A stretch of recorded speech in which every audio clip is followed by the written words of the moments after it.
What up, nerds, and welcome to another creamy episode of Straight Chilling, the weekly horror movie review show where you chill and we kill, slice, dice, and chop up yet another horror movie. My name is Bob.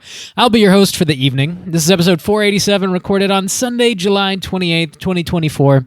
Tonight we're talking about the winner of the July poll, which was Ice Cream Man from 1995. Before we get into it, let me introduce everyone else on the show. First up, calling in from Washington, D.C., we got your boy Randeezy. What's up, man? Ding, ding, ding, ding, ding. How's it going, buddy? Good to talk to you. Good to see you. Ready to talk some cream today. You know how they say that the cream rises. Well, today, I am the cream. True. Well, I mean, of course. I am the cream. Can't stop me from rising straight to the top. Goddamn straight. Last but not least, calling in from Seoul, South Korea, we got your boy Soju. What's up, man? Oh, what up? It's your boy, the Ice Cream Man Kang, 'cause he mixes it with blood and makes the world taste good. Stains. Does anyone want to switch seats? I'll switch seats with you, Randy. I'll sit right in your lap. Ooh. Okay, that's you're playing right into my hands, but that's fine. Playing right into my lap. With some sloppy cream. I'm bringing my sloppy cream with me, Randy. I hope that's okay. Well, I mean, we all need lube. God damn. I know how you kids like them extra sloppy. Nope, I like it dry. Just super dry. Vengeance will be mine. I like my ice cream dry. Man, Weird. I only eat it if it sticks to my tongue. I have to break it apart with a hammer. I prefer dry cream. Got those Dippin' Dots all day. Ooh. Before we continue on this cream train, let's tackle a little bit of housekeeping real quick, gentlemen.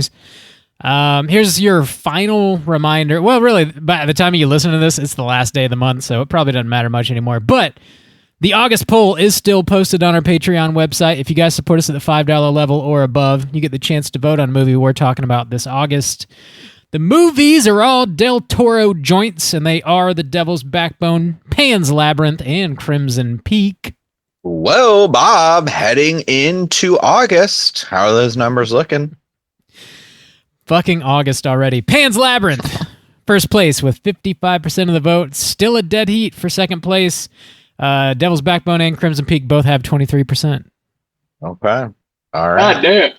And I can't wait for you guys to see the exciting poll we have for August, which I definitely remember. It's going to be out of this world. Whoa, it's crazy choices. It took me a second, but I do actually remember it. Oh my God. There are some good picks on there. We only I'm pick sure. bullshit. I promise.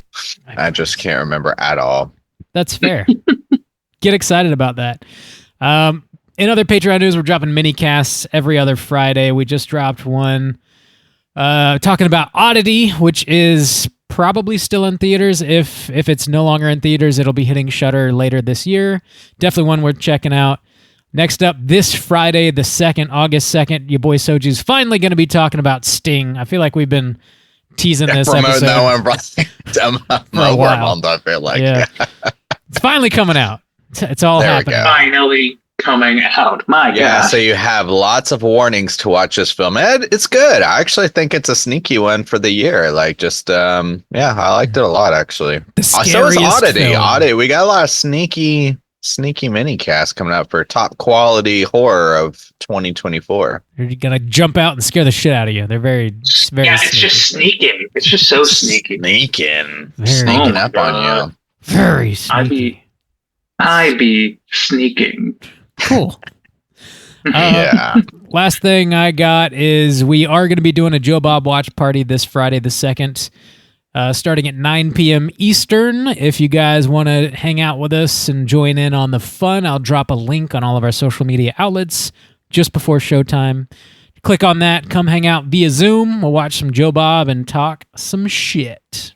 Whoa, Joe Bob. He's still kicking, Talking huh? about shit. Still kicking. What? Man. He's not dead yet? What? My God. Somebody's got Joe Bob in the death pool today. That's all I got. Dudes, you have anything you want to plug? I do, actually, for once. Yeah. Much same as you, Bob. I was recently an esteemed guest from our good friend Caitlin over at the Plug It Up podcast. She wasn't quite done talking about I Saw the TV Glow, so we got together and started chatting a little bit more on that. As fans of this show might remember, I had quite a lot to say about that movie, and she felt like she wanted to get in on that some more. So there's an episode that I believe by the time this drops, it will have dropped the day before, if I remember correctly, or sometime right around then. Keep an eye out for Plug It Up podcast, and yeah, it should be a good time. We had a good conversation. Nice. Cool. Yeah. That's all I got, though. Yeah.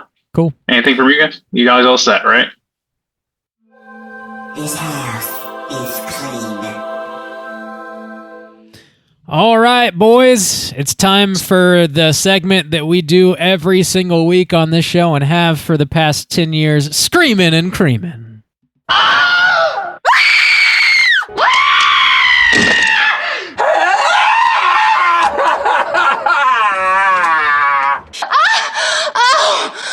Oh, yes! Yes! Yes! Oh! Oh! Oh! Oh, God. I want to make this abundantly clear that Rob was the person who sifted through all that pornography for that month, not myself. Well, yes, boys, time for our weekly segment that we do every week, Screaming and Creaming. I'm here with the brand new cream this week.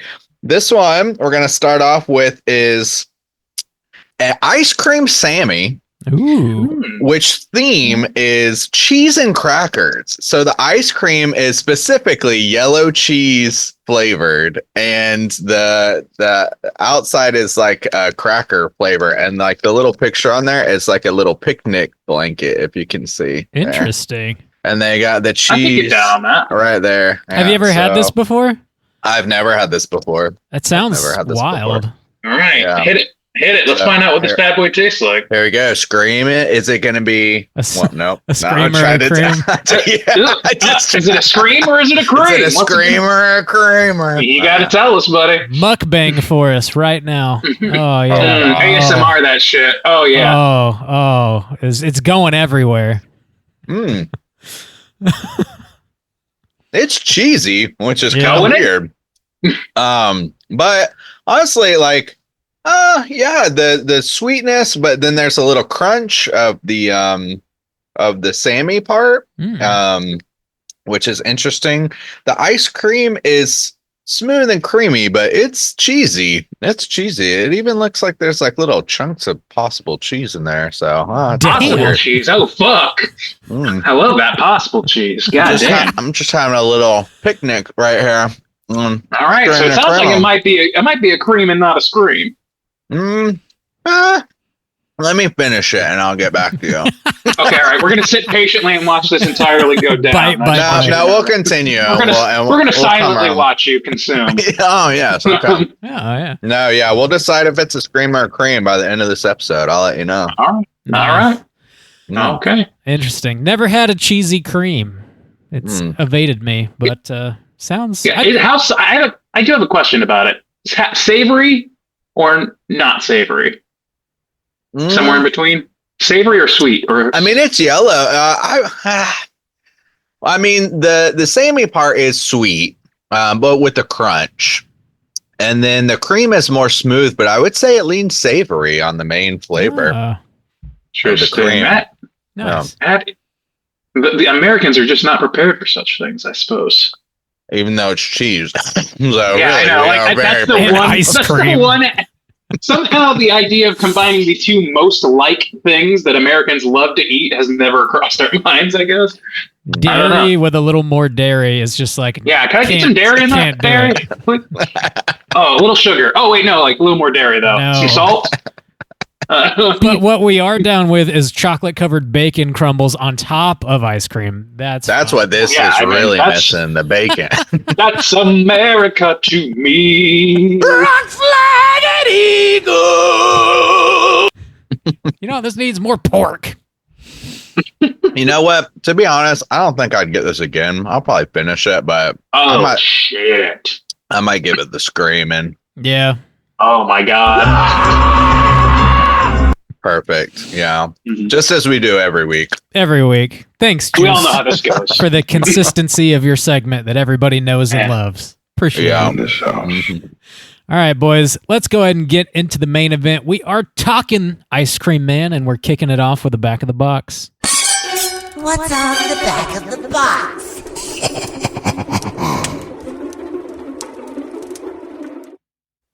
Bob, you had this box. I do have this box. Vinegar Syndrome put this out a few years ago on Blu-ray. You can get this really easily. Ice cream man, ice cream man. Now, Bob, my eyes aren't what they used to be coming into my, early mid 20s here, but that box is not blue. Oh yeah, it's black. well, it's the case is clear, and then the art is black, but it is a Blu-ray. It's got a Blu-ray and a DVD. I'm sorry, are we just unfamiliar with the way these products even work now? Yes, a little bit. Okay, all right. How can it be a Blu-ray? The case is clear. I feel that this is false advertising. You better and send I think that we have back. a case. Mhm. Vinegar Take this all the way to the Syndrome. Supreme Court, and they're going to use it to take away rights somehow. Anyway, Ice Cream Man from 1995. This, if you are interested in picking this up on Blu-ray, like it's really easy to find. It's not out of print. It's affordable, like probably $15. It's got a bunch of really nice bonus features. I watched a handful of these. It's got a commentary track with the director. It's got the Monster Vision episode of this with Where did Bob go wrong? Were he and his friends sifting way too long through those Blu-ray bins? And it gets worse, he'll have no jet ski, wasting all his dough on those DVDs. We're playing the hits tonight, boys. we are All playing right, the if hits. this is your first time listening to Straight Chillin', this is the segment in which we give Bob a ton of shit for buying so many goddamn Blu-rays. That's right. Bob, it's the end of July, and we were just wondering how many blues you bought this month. It's been a heavy month. Oh, Oh. heavy flow, huh? So you're measuring by weight at this point, is what I'm hearing. And not individual discs. It might be 15, 16 pounds. I don't Bob, know. do you think it's higher than 20? Yeah. Yeah, dude, you didn't have there to was- think about that. There was shit. no air between the question and the answer there. None Yeah. at all. Bob, do you think it's higher than 30? So, well, let me probably, but let me Skip to the end. clarify. So, I probably have, Mm. I've probably bought as many VHS tapes this month as I have Blu-rays. What? I've, I'm sorry. I'm so sorry. What? You're gonna have to you're just gonna have to break this one on down. Oh boy. Have you been thrifting, or are these collectible type things? so I bought some of them cheap off eBay that are, they're just old tapes being sold secondhand. And then I did find this Wow. guy that's putting out brand new movies on VHS with like custom art and stuff. And I bought a handful of those too. But I don't Those wanna- are not cheap, my friend. No, those are not cheap. Oh, I yeah, need to clarify. Those are not cheap. yeah. Not cheap, except for the visual quality is quite cheap. Randy. I'll talk more about that on the upcoming episode of Let's Get Physical Oh, Media, though. No, just I'm a little, sorry. just a little Okay, teaser. I'm sorry. But it's been a heavy. I'm sorry. It's been a heavy month. So we talking 40, higher than 40? Oh god. God damn, we could have really played a game with this one. Apparently, Rob is very cagey about the numbers here. It's probably all things considered around 35. Yeah, probably. I wonder if you would have broke the old numbers, Bob. You used to think those kind of numbers were insane. I know, And now I here we said are that. a few years later. You I was did say that. on the record saying that. On record. What am I, a crazy person? I'm out of control. Maybe Halloween thought- season, but I bought 2 discs, and one of them had a second disc. the middle of summer? Certainly not. Those are crazy. Only numbers. crazy people would do that. I'm fucking insane. Speaking of no air between things, I'm looking at the back shelf there, man, and there is no wall. There just. I remember when you first moved in, we're like, Bob, you got a ways to go. You had some good new shows. Dude, that was like 2 months ago. Yeah, that was max 2 months. Bob cannot allow space. I have a problem. I have to fill holes, guys, okay? Man. I do. Okay, well, we're not going to take that to its natural conclusion, are we? I hope not. I do have trypophobia, boys. I got to fill them holes. Gotta feel the whole. Rob's walking around with a fucking putty knife and some caulking.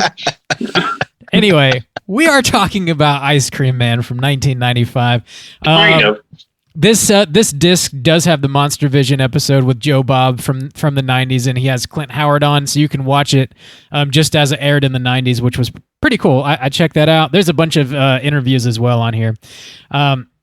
This is rated R with a runtime of 1 hour and 26 minutes, directed by Norman Apstein, written by David Dobkin and Sven Davison.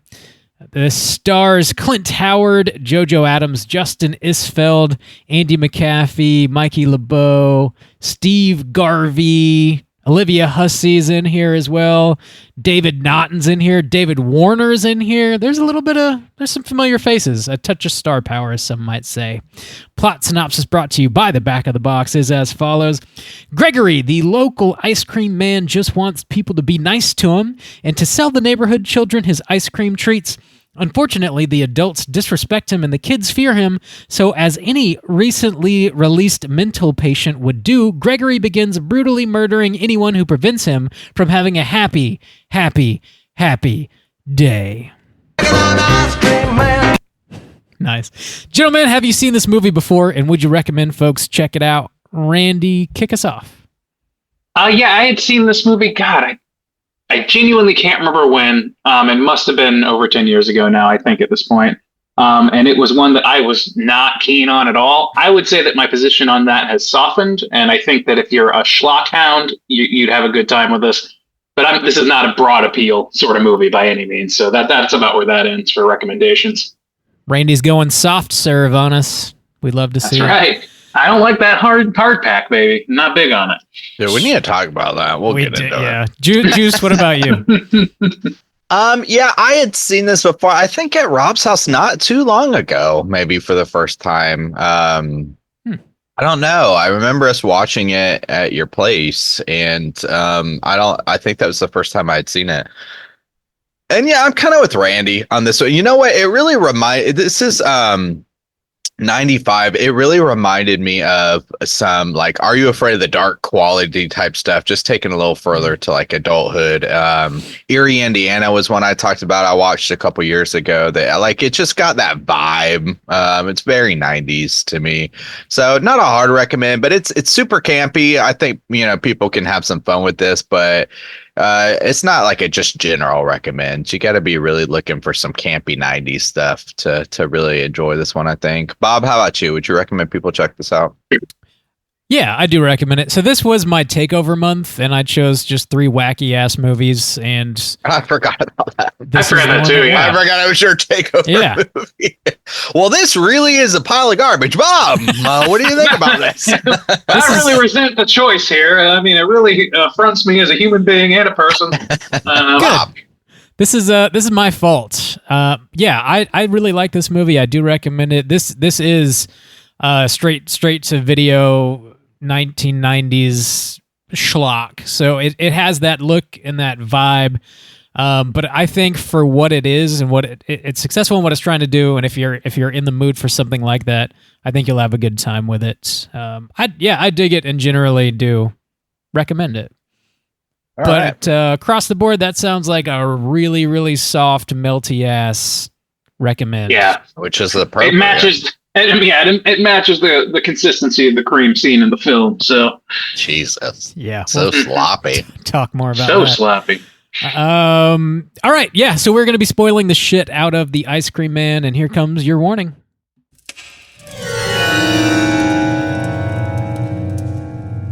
Spoiler warning.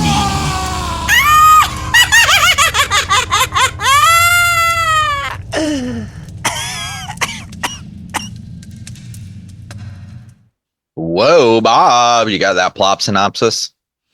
I do indeed. Come along this journey with me. Here we go.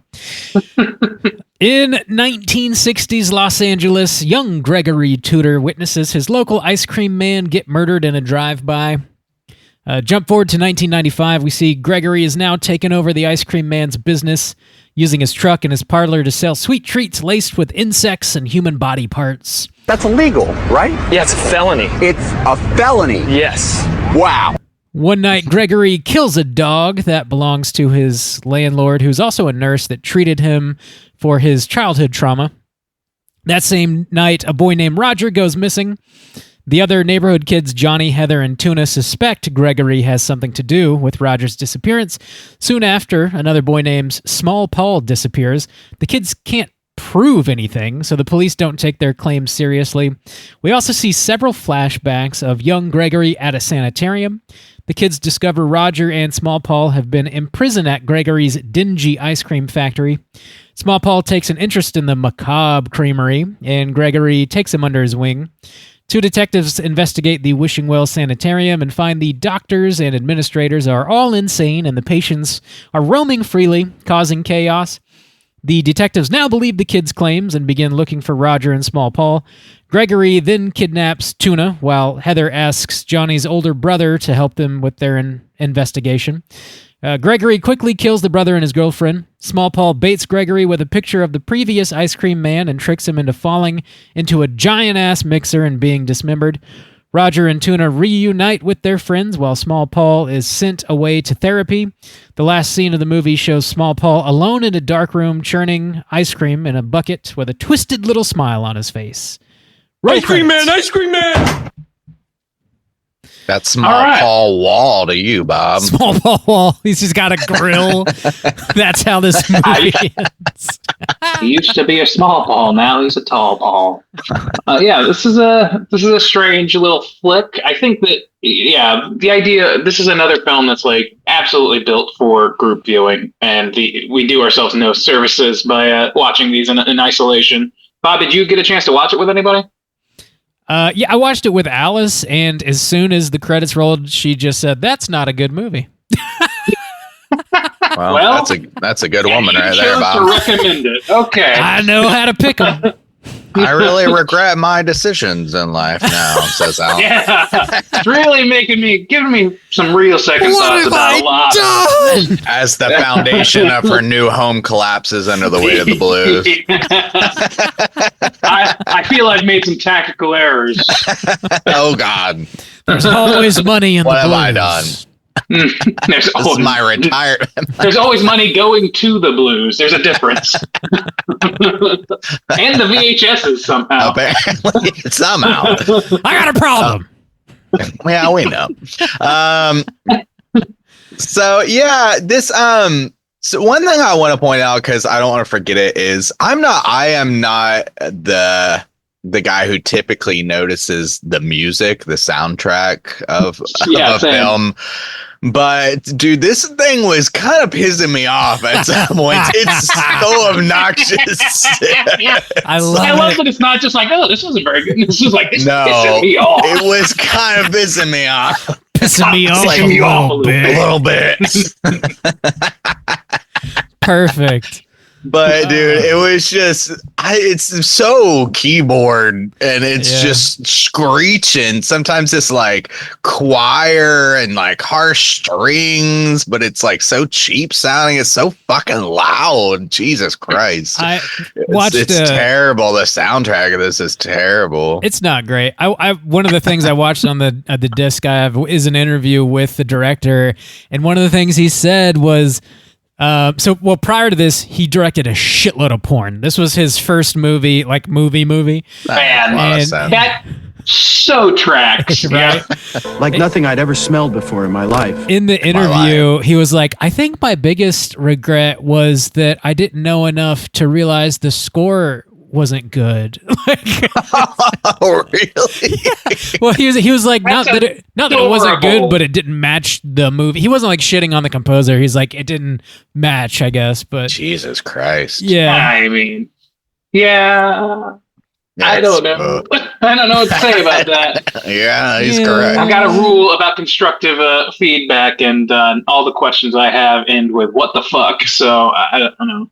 Oof. yeah. This Yeah. movie feels like it's like a Skinamax porn without like the sexy scenes. It does it feels like that a little bit. It's got some. It's got no nudity, but yeah, it's got the dude that's just like having the most out in the open affair, and the parents across the board in this movie is nuts. But like that Dude, the guy, hands are nuts. that guy's I cannot banging keep on track. a diving board. Yeah, The Heather's parents are probably the craziest.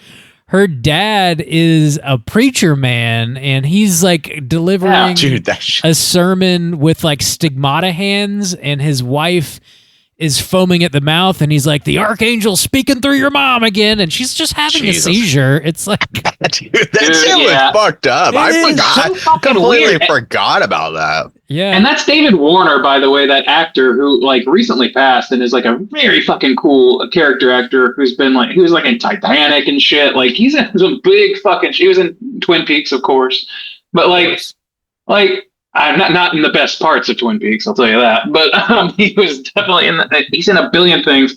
And it's just so weird that this guy is all over the map. He's just looking for work, I guess, at this time and just taking whatever, because this is bizarre. It's bizarre that they chose to include that at all. I don't know if, like... It's so strange. Yeah. I It doesn't- feel like Sorry, go ahead. it's a total non sequitur. Like, it doesn't really play into the movie at all. It's just, like, jarring as fuck. It is. The only thing I can think of about that is, like, this movie does have, if you want to be hyper generous, and I'm feeling it, like some themes about mental health. Not the best handled shit, but like it does seem to be critical about how the mentally unsound are treated in society or in captivity or whatever. Captivity being like captivity. I don't know how you describe like in an I don't think institution. that's the way. Well, they're captives. Like Not in a petting zoo, Randy.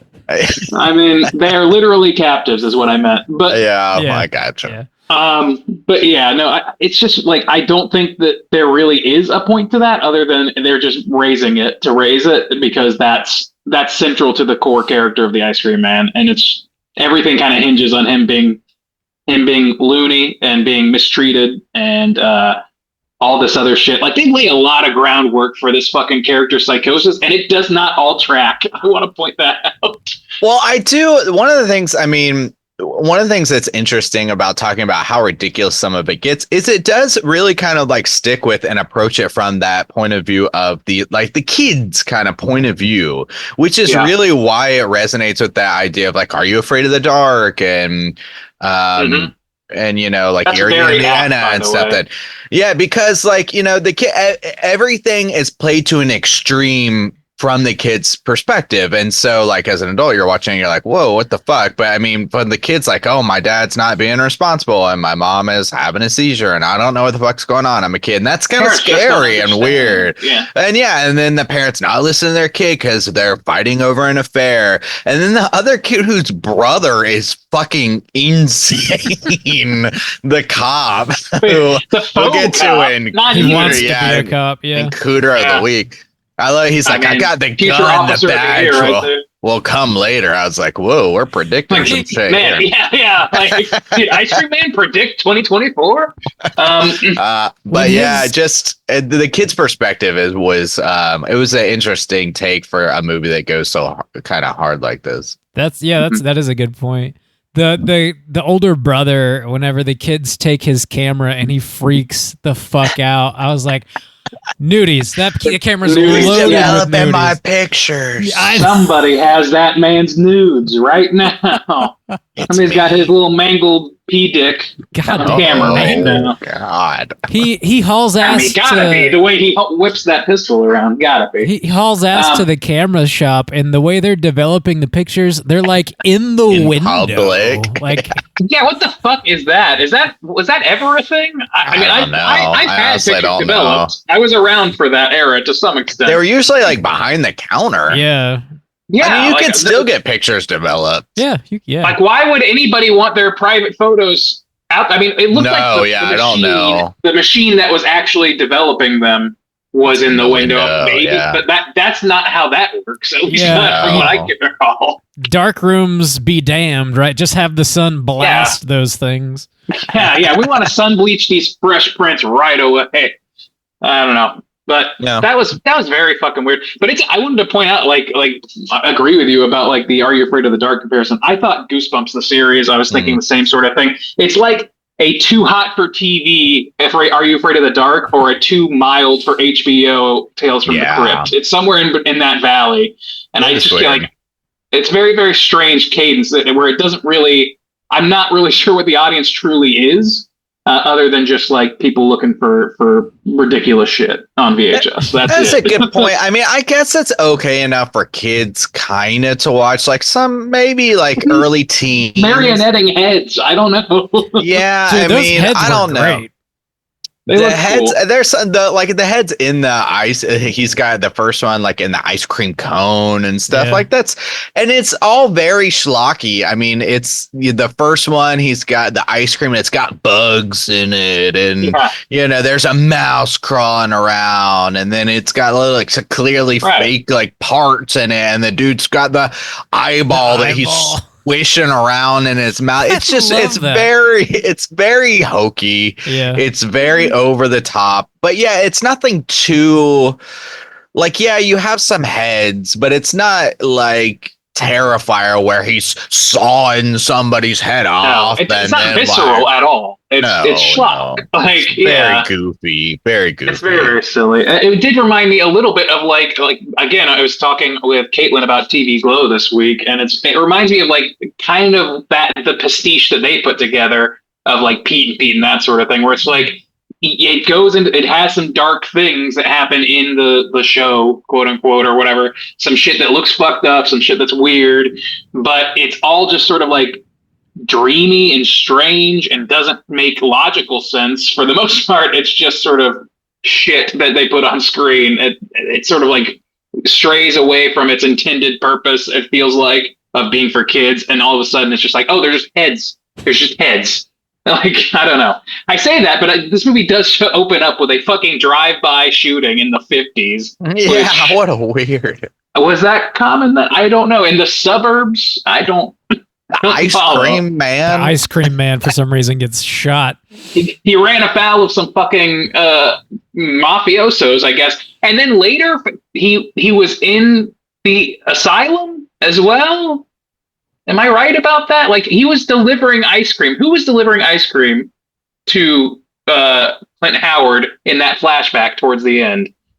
Somebody in a wheelchair was wheeled up by the nurse in his flashback and handed him ice cream. I thought that was like Butch Ripple or whatever. I didn't. I don't know. If it was, I definitely didn't notice that. But yeah, as far as I know, he's dead. Yeah, he should be dead. I mean, shot like 100 times. He should be. And maybe it was just like a fantasy or something, or maybe I just confused some characters. But I thought that they called him Butch. He looked like Butch Ripple to me, and I was like, God, this guy's fucking alive. He's just like not mentally well. He looks, and he can't walk. I don't know. Like, is that? They didn't really cover that. He went to his fucking grave. It can't be him. Yeah, he did. Yeah, but it looked like him. Like, I was so confused by this. The scene where he goes to his grave, man, his hands are like always in the fucking ice cream, which grosses me out. But specifically that scene, he like puts each individual like M&M and sprinkle on the fucking. He's just like finger fucking the shit out of this cream. It is gnarly. I just said like it couldn't have been him because he was but like if this was a flashback, it could have met him in the asylum, but he didn't meet him in the asylum. He watched him get gunned down. He sat by his body. That's Yeah, I don't think I'm so confused by that. I must have been wrong, but like it looked like that's what I thought the movie was doing, and I was like, "What the fuck? Why now? What is this?" It was like in the last like 5 minutes of the movie. You're working too hard, Randy. Yeah, you're working way too hard. Probably. You're making me work way too hard. Well, I mean, get to work, motherfucker. Did you guys notice that oftentimes the ice cream was really just mashed potatoes? I could see that now that you say I would it. say no, yeah. It looked just like but it sloppy, looked really sloppy. Yeah. How was it mashed? But it looked always like it was just fucking melting. Not always. Yeah, there's definitely at least a couple scenes where they use mashed potatoes, and like it was more noticeable than others. But yeah, I mean, there's definitely some melty ass cream in this too. But yeah, they use mashed potatoes. I think the most obvious is when whatever the kid's name is, he like walks out his front door and his Converse are covered in cream and bugs, and if you look at the cream, it is clearly just like a couple dots. That makes sense. A mashed potato. Actually, yeah, I remember that, and you're right. It did look like potatoes. I just didn't really clock it. No. Did you? Okay. Is this a common thing to call ice cream hard? What were they calling it? That's a region. Hard pack. I never heard pack it. Is like the drums of ice cream. Yeah, I have never heard that in my life. And they're frozen, like as opposed to soft serve. Soft serve. Sure. Yeah. It makes sense, but I never heard it until this movie. I don't like it for some reason. Yeah, so it's some hard pack. You're gonna have to dig into that with your therapist. I don't know if we got the answers for you. I don't like it. The one broad that is there's like at least two super sexy ladies that just want to bang the shit out of the ice cream man in this. But the one broad that's having the affair also comes and orders a couple gallons of hard pack, and she wants it delivered. Dude, what? Porn. Is that the same? Like, is that the affair? The lady that's the other half of the affair, right? Yeah. Because he sneaks up and watches the dad like finish banging her on a fucking diving board, and blood rage as style. he's pulling his pants up, she turns and sees him and is like, "Oh," and blows him a kiss or some shit. Damn, she hasn't had enough sugar. She's down. And then she later is killed. He kills her later, and then he sips out what's left of her, and it's like some rings, some earrings, and a diaphragm. And I'm like, God damn, this movie hates this woman. I missed that. I didn't know. I mean, oh yeah, he's like looking through. He's like, hanging up the earrings on his spoons and stuff, and then he just sees a diaphragm. He's like, I don't know, and he puts it on top of a spoon. It's fucking weird. It's so fucking weird. Unbelievable. One of the funnier parts, though. Damn. I did the scene where he does end up killing the dad or whatever, and his head is like in a giant cone. I dig that, and the marionetted heads are like really fucked up and twisted. There's like there is a decent amount of gore in this. The scene where he's like poking through an eyeball to like work it into the cream is pretty gnarly. It's not like super scary or anything, but some of the effects I think hold up pretty well. I think they're fun. Some of them. Yeah, and very. I think very that's as far as I go. Yeah. I will say that the heads stand out to me as being like pretty good, pretty fun. They're like clearly traditional, like what do you call them? Not marionettes, ventriloquist dummies style, like mouth opening, like triggers and things like that. They just like threw some blood all over his hands or whatever, and then when he drops one, he pulls out an ice cream scoop, which I thought was a great way of justifying the lever that he uses to move their mouths. Yeah, I thought that was pretty clever. So I like that quite a lot. And the heads generally looked as believable as you might expect from a movie from this era. They also they were on screen too long, but whatever. They need to be very silly though, because this movie is doing some things that it's quality. It's like not really qualified to do. And even just like some of the aspects, like one of the kind of funnier scenes to me, just because it's so ridiculous. But at the same time, you could also be like, well, I don't know. This is like making this kind of sympathetic character. But when they just come in and fuck up his ice cream store where they have the warrant, and they just bucket. Yeah, it's like that scene in Wet Hot American Summer where they're trying to find a phone. They're just like breaking everything they possibly can. It's fucking hilarious. But yeah, his whole like, oh, do you have to like? But like we've seen him abduct like several kids at this point, and in any way, kind of like trying to make him this sympathetic character is a weird choice. I mean, they even go to the asylum, and that's got its own kind of problems, and like people are going wild, but like it really like needs to be as goofy it is, because otherwise you'd start to be like, well, I don't know, they're making some questionable choices here. After they wreck all of his shit and then walk back outside, they're like, well, we didn't find anything, Ice Cream Man. It's like, everybody just calls him Ice Cream. All right, later, Ice Cream Man. And then he threatens him kind of. He's like, I use dead cops for fertilizer, says Clint Howard. That's fucking great. Apparently, Jan Michael Vincent, the cop that would wear the glasses a lot of the times, was just shit hammered the entire shoot. That's awesome. Well, I mean, if you're going to be shit hammered on set, there's worse films to choose. There was a couple scenes where you could see he couldn't hold his gun straight. He was like wavering, and like when they're in the asylum. Like, and they see it's fucked up, and he's leaving, and he's walking through the hallway. He's just kind of walking. Just not reacting to fucking anything. Like, the dude is checked out. That sounds great to me. Well, and he's walking. I don't know. The whole thing is very funny. Wish I could the guy in the red. Or I'd just be fucking wasted. Still get the guy in the red was his partner, right? Like the red shirt. Yeah. Okay, yeah. So, like, when he was walking out and getting into the car, it was honestly. That makes, in retrospect, that whole scene so fucking funny, because the people are just kind of following him, trying to be menacing or whatever, and like they're chasing him, but he's not running. He is strolling his ass down, and just like every so often he'll whip around with his gun and be like, "Get back!" And then he'll get back into his stroll. He wanders into his car, shuts the door, and they're all just like, and then finally attack when he shuts the door, because what else are they going to do? I think they were supposed to be chasing after him. He's like, I'm not running. And he's I'm not going to. Too fucked up to run. That's awesome. I am not going to run. That's awesome. God damn. That was very funny. Oh my god. Yeah, so I feel like that some of this background information is making it funnier to me in retrospect. It's like it's a funny movie to talk about. Yeah. I would say that it's not too long. Yeah, it's not. My experience watching it the first time was like, I genuinely was just like, so I was pretty pissed off that I spent the time to watch it. Honestly, I was like, this fucking kind of sucks. I must have been like late college or something when I saw it. You're welcome. Oh, I thought you meant this week. No. This time I had a much better time. That's what I was trying to this time around. Like I feel like years of watching horror movies, has given me a little bit softer of an opinion on these kinds of movies, because I found so many that I find value in despite themselves. Yeah. And I see that in this, even if I didn't quite get a huge pull out of it, I don't think.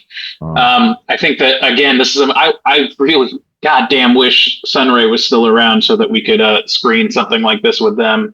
I think it would be a fucking blast. Do a live screaming and creaming segment. Whoa. Yeah. What could have been, boy? Bottomless cream. Oh, could have been great. Bottomless free cream. hard pack. Price of admission. I don't like it. I don't like it. Something that I was wondering, I didn't hear anybody say this in any of the interviews or anything like that, but they keep saying like you can only have happy days. Is this like are they referencing like, the Howard brothers, Ron Howard being in Happy Days? Like it just made me think of that. I mean, this is Clint Howard though, not Ron. I think it'd be kind of like Ron is not involved in this as far as I know at all. I don't believe so, no.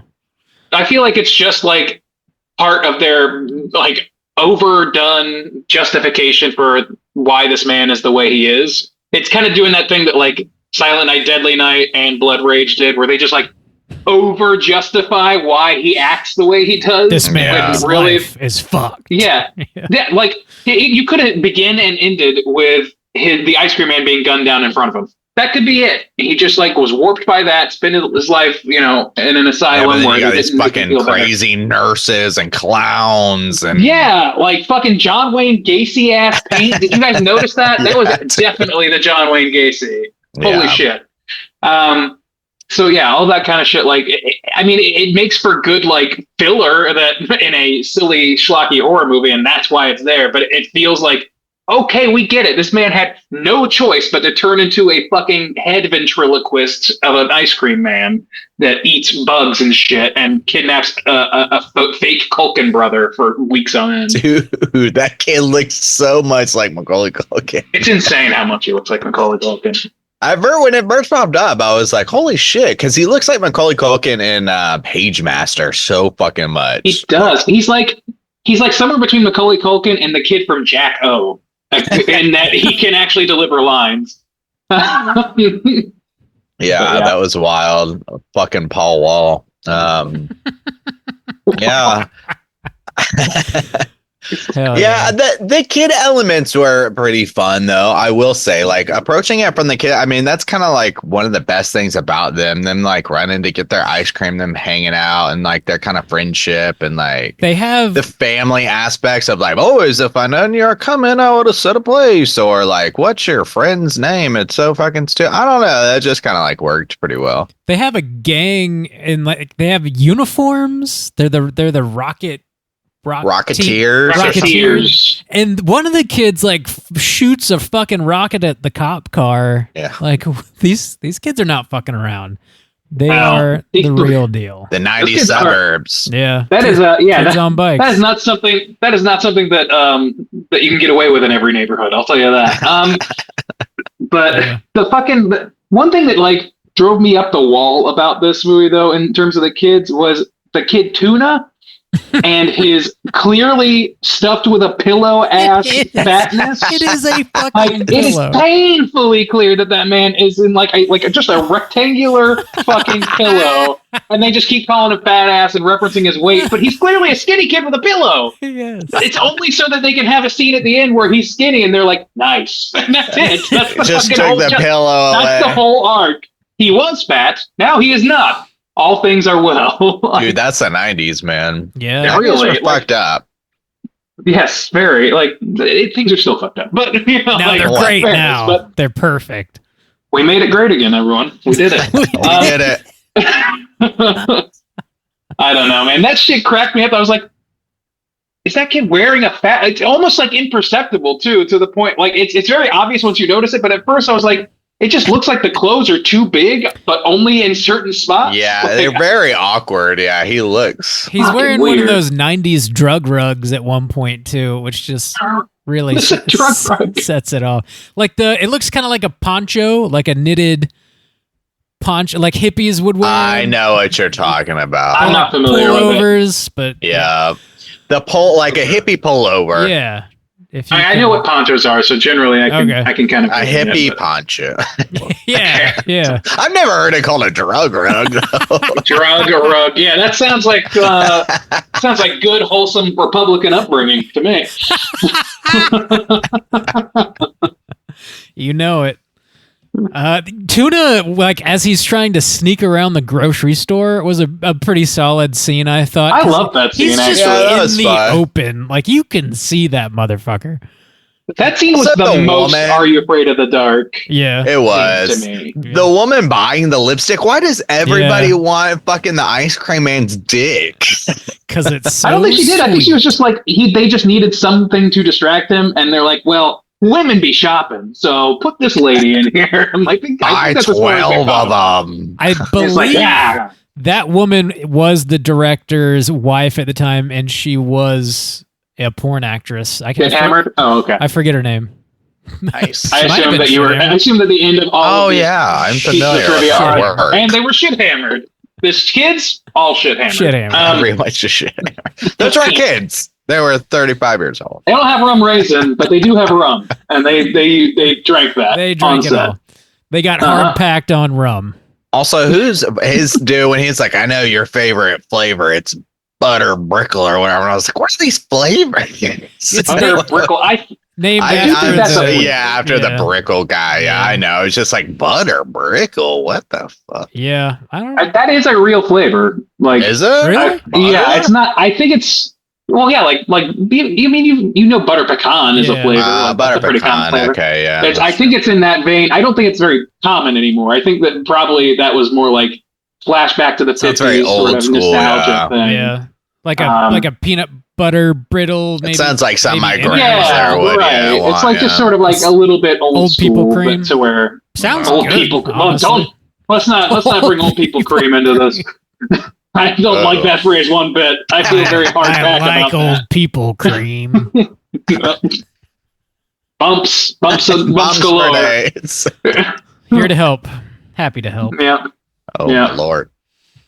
I thought Clint Howard did a good job in this role, though. He doesn't totally carry the movie, but he's in the vast majority of it. He leans into it. He's creepy, and he's an ugly man. So yeah, poor Clint. Damn, man, he kind of is. I said that in an early episode, and I swear to God, I still feel really fucking bad about it. You still wake up at 3 a.m. People are listening to that. Unfair to Clint, my boy. He's not a particular. You know what though? For some reason, I was like, I wonder how old he is in this film. I don't know why I was thinking that. But he was 35 when this movie was filmed. So, all right. Yeah. I don't know, man. Like, I thought he did a great job to an extent. I feel like he brought some charisma, but he didn't light up the screen necessarily with it. No. It was set pieces and along with him that made things run smoothly, I think. In fact, I thought the middle of this kind of dragged its ass, to be honest. Like, even though it's short, it's not long, but the middle, I really was kind of like, okay, let's wrap this up. It really is just based on a few like over the top kind of concepts, that kind of suburban lore. What if the ice cream man abducted kids? Or the Pied Piper thing, like hammer on that pretty hard. Yeah. What if the ice cream man was the one where all the missing kids? That's where they're going, into the ice cream. I mean, it's just that suburban kind of lore, and I mean that's really what it is. And then they just really schlock it up, and it's okay. You could say the same thing about like Freddy Krueger, but like they just did something way more interesting with that in general. Sure. It's like, it's just a strange but very obvious ploy. It's like take something innocent and childlike and then apply horror to it. You've got Winnie Pooh, Blood and Honey, basically. Well, I mean, also too, this was 95. I mean, Are You Afraid of the Dark came out in 92, and that really, those Tales from the Crypts type of things like were really popular, and then you had this like kind of kid element too. So I think they were really just this wasn't a new thing. They're really, I think, just trying to kind of capture on that. And you think about, this is the perfect one, I would imagine in my mind, of like video store rentals. This would be totally the one you would see the cover. It would probably be ridiculous with the ice cream or whatever. This is just like one of those, like, what an ice cream man killer. You rent it for the weekend, you're young teens or something. I mean, that's what this is. I agree. And I think that like it fits that role better than like I think of like Jack Frost from the similar, it was like the same sort of like almost bait and switch sort of deal at the theater, at the rental store, or like you would see it, like it was all about the cover. It would catch your attention. It was. Yeah, that's what Silent Night, Deadly Night did. That's what all these fucking movies did. That's how they got successful on VHS, is by having provocative covers, and then you slip it in. This movie though, I think is appropriate enough for those age groups of kids that want to have like a movie that has something twisted in it, or like, but like it doesn't go as far into like blue comedy as like something like Jack Frost, where it just like really lays that shit on thick, and it's very stupid, and I don't know, it feels very crass and mean spirited, whereas this only feels a little mean spirited. Yeah, much lighter, much more goofy. I think it's a bit of a time capsule. These kind of things, I think, are just a relic of the 90s, like straight to video, pure goofy schlock nonsense.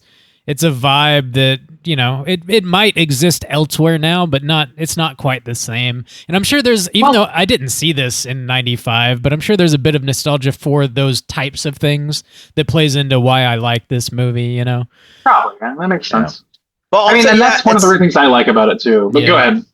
I was going to say, it's interesting that we brought that up because even the idea of you have to think about some of the, now we have more independent films and people can maybe get a better chance of getting films like this made. But the context, I think, is somewhat important because recently there was this post about Matt Damon talking about the change in the film industry and stuff, and he was talking about the days when he would make kind of crazy off the wall movies in the 90s and stuff like that, and he was like, well, if it didn't do good in the theater, or if it didn't make its money back in the theater, we were always counting on the physical releases to almost be this second kind of release. There was this huge bump in revenue that specifically came from the physical releases. That's why they would promote it.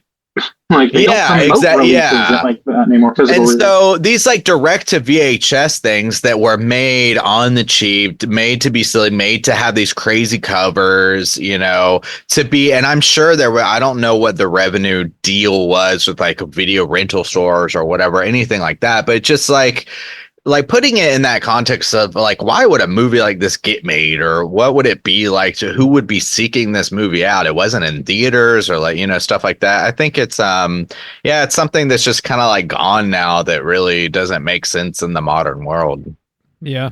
I mean, I feel like you're kind of right that there's there's a lot of movies getting made now. Yes, it seems like a lot more. It's more broad, and the ones that are meant to be movie blockbuster type movies are fewer and farther between because they're funneling so much money into those tent poles. More and more to the point, to a fault, obviously.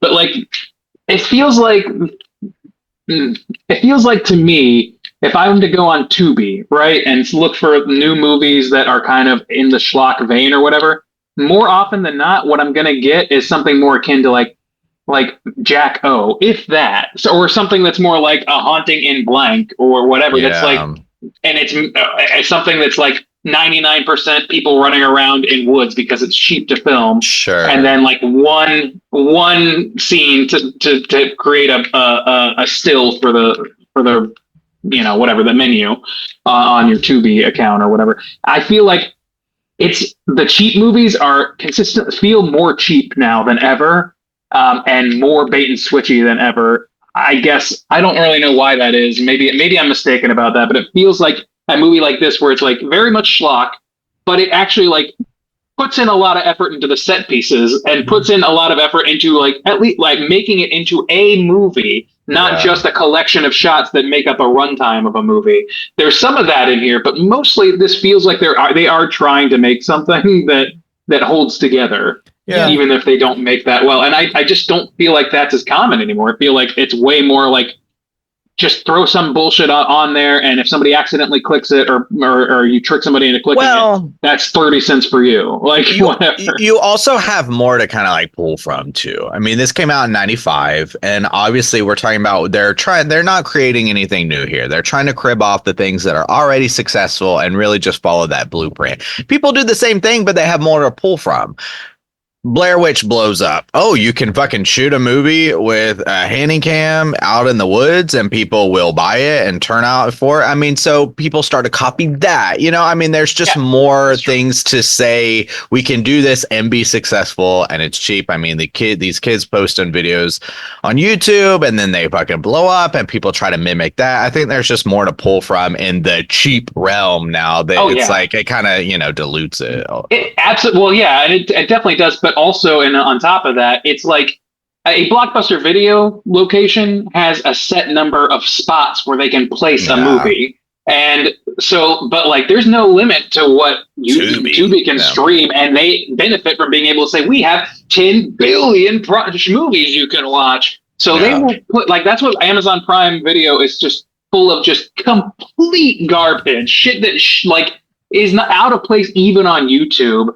You just have to sift through it like crazy. It feels like maybe that's why I feel this way, is because it's just the glut of it. It's just harder to sift through because you don't even have a single location that necessarily you can trust to make it a true, make it worth That's your while fair. in some way. It doesn't feel Nobody's that way. curating these films for us. Yeah, certainly not at Amazon. They are the worst offenders on that. But also the free platforms, the Tubies or whatever. There's a lot of that shit that goes in there. Even though I'm dogging on Tubi, even though I like it quite a lot because they also provide a lot of like mid-ground shit like this that I enjoy. Yeah. Gentlemen, are there any other major points we want to touch on before we rate this thing? Good. No, I think I'm good. All right, let's get into it. Juice, why don't you kick us off? Out of 5, how do you feel about Ice Cream Man? It's okay. It's not my favorite. But I recognize like where it came from and what it's trying to do, and I like some of the things it's pulling from more, and so that kind of softens the blow a little bit. But I mean, at the end of the day, it's nothing great. It's nothing special. The fucking soundtrack or the score is hot garbage. It's like I said, pissed me off a little bit. And I just like was blown because I never noticed those things, hardly ever. So for it to catch my attention in a negative way is really bad. I mean, the performances aren't amazing. The Ice Cream Man himself is fine. And there's some fun, silly things. The eyeball, the mouse running around on the ice cream, the little like dead parts in the freezer and stuff. Like that's fine. And like getting caught up in the thing where he uses to cut nuts and them just fucking shit up. And it's just silly, but it's not something I really will ever like crave to watch. I don't particularly want to watch it again. Yeah, I don't know. I don't know really what else to say. Some fun set pieces, some like goofy like effects and stuff like the head and the ice cream was, the best kind of stuff. But yeah, I don't know, it kind of dragged a little bit. I was definitely ready for it to wrap up. So I'll say like a 2. I think it's like a 2 film. A 2 from Just Ton. Just Ton? Damn. It's like, I don't Just Ton has voted. Just Ton. Yes. Bring us your opinion. We've got like 10 names to pull from. And I can't get any of them. I can't get one of them. Fucking idiot. Oh, God. Bob, out of 5, where are you going to we'll let we need Randy to sleep at night these days, so we'll let him go last. Easy so, on the boy. Bob, God out of 5, where are you going to rate Ice Cream Man? It sounds like I'm the hottest on this one. It's I think it does fully deliver on its goofy ass premise. Like if you were to just like randomly click on this, on Tubi, or rent it from anywhere, I think you're going to get roughly what you would expect to get. It reminds me a lot of that movie Parents, that cannibal movie. It has that kind of goofy vibe, and I think the first time I ever watched that was actually like a random click on Netflix, and that did deliver on the goofy premise. It gave me the cheese that I was looking for. I think Clint Howard does a really good job as the Ice Cream Man in this. He's off-putting. He's got the gravelly voice. The kids do fine. There's enough like random nonsense filler characters that are just doing off-the-wall bogus shit that like sort of makes everything surrounding the core story at least intriguing, even if it doesn't necessarily like feed the plot. But then again, I'm not really looking for like this giant, super well-written plot filled with like great character arcs. I want the goofy schlocky nonsense. I think the effects hold up mostly well. Yeah, I think it's just a good time. I think it's big, goofy, silly nonsense, and sometimes that's precisely what I'm in the mood for. I think it's very like self-aware. I don't think it's trying to be anything more than it is, and I don't know. I dig it. I'm going to come in with a 3.5 for the Ice Cream Man. Wow. Randy, how do you feel? Wow. Wow. Randy was agreeing with you until that score came out. The head was shaking, and then the eyes look up. Yeah, you got me going. I was like, okay, some good points, some fair assessment. What the fuck? Oh my God, Bob's not going to sleep. Oh my God. I thought he was going to be coming in high with the 3, to be honest with you. Well, yeah, I'm definitely somewhere between you guys on this. Like, to me, it's like, I understand the appeal that Rob's talking about. I do think that this movie achieved most of what it was going for, but I don't think that it, like, to Justin's point, like, achieved a quality score or achieved a quality performance from its actors who were drunk. You know, like, I think that those things are plenty fair to critique. It is funny, and that does add to the like sort of like fun schlocky experience. But on the other side of that experience, it's just like a mess of a movie that was, I agree with Justin, at what is it, an hour and 26 minutes, still too long somehow. Yeah. They over justify the Ice Cream Man to the point of like Jesus Christ. Yeah, okay, I've seen The Asylum. I know what The Asylum is. You know, I don't know. I think that it's. I think overall, I like it just like the smallest smidgen more than I don't. That's how I'm feeling about it right now. So I think that that's going to be my logic that gives me a 2.6 for my score. Just over the 2.5. 2.6 from your boy Randeezy. That's going to put our aggregate at a 2.7. Criminally low for the Ice Cream Man. So sorry. Kind of high. Kinda. 2.7. Is it a crime? 2.5 average would seem pretty reasonable, I think. I think a 2.5 average might seem high for most people, honestly. Yeah, actually, yeah, that's, yeah. Well, let's find out as we roll into our Rotten Tomatoes segment. Certified fresh to death. All right, ladies and gentlemen, this is the Rotten Tomatoes segment in which I'm going to have these gentlemen guess within the best of their abilities what the aggregate of positive scores, excuse me. Positive. Holy shit. The positive scores are aggregated on RottenTomatoes.com. Let's find out what that aggregate score is. Little problem. There is no aggregate from critics for this film. In fact, it does not list a single critic review. Oh, wait, no, it does. 2 critic reviews listed here. Uh-oh. That's it. Damn. That is it. Are they both negative? I don't have to say that.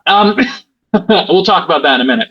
But I will say that both of them were post-2000 reviews, so retrospects. Gotcha. So yeah, I can't give you guys that. So there is, however, an audience score. There's 2,500 plus ratings from the audience. So you guys, this is for all the bananas here. I'm going to start with Bob today. Bob, out of those 2,500 plus ratings, what do you think the audience felt about this movie in terms of positive scores? This is a difficult one because, like, this is a somewhat of a cult classic, and I wonder how many of those people are coming to Rotten Tomatoes to rate this thing, and how many people watch this and like just hated every second of it, and then left like a rage review. You know, it's probably equally likely, so maybe close to the 50% ish. You know, somewhere around where our aggregate landed, perhaps. So I'll do what do we do? 2.7. Yeah, that was our aggregate. So I'll do translate that into percentage. Yeah, 55%. 55% from Bob. Juice, how about you?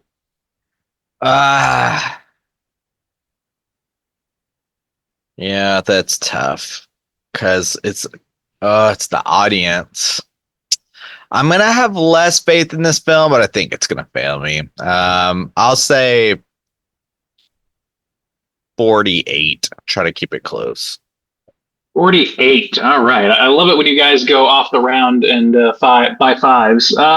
Ooh. Well, one of you is 3 points away from the correct answer. Ooh. And that's going to be Soju today. It's a 45%. You both highballed that one, but congrats to Juice on that. Whoa, that's a hell yeet, Bob. Damn it. Does it qualify as a sweep without the second question? I don't think so. Really. It's an oops all yeet. Oops all yeet. Sure, yes. That's what we're calling it for sure. Oops all yeet. Oh, boys, forever. I did want to ask you, do you remember, did you have any kind of go-to for ice cream back in the day from the ice cream man specific, like the ice cream truck? Oh yes, Yeah, for absolutely. sure. Yeah, what I'll were tell some you of your what. faves? I had a favorite that was just it was just corporate ghouls playing deeply into my need Oh, to yeah. collect shit.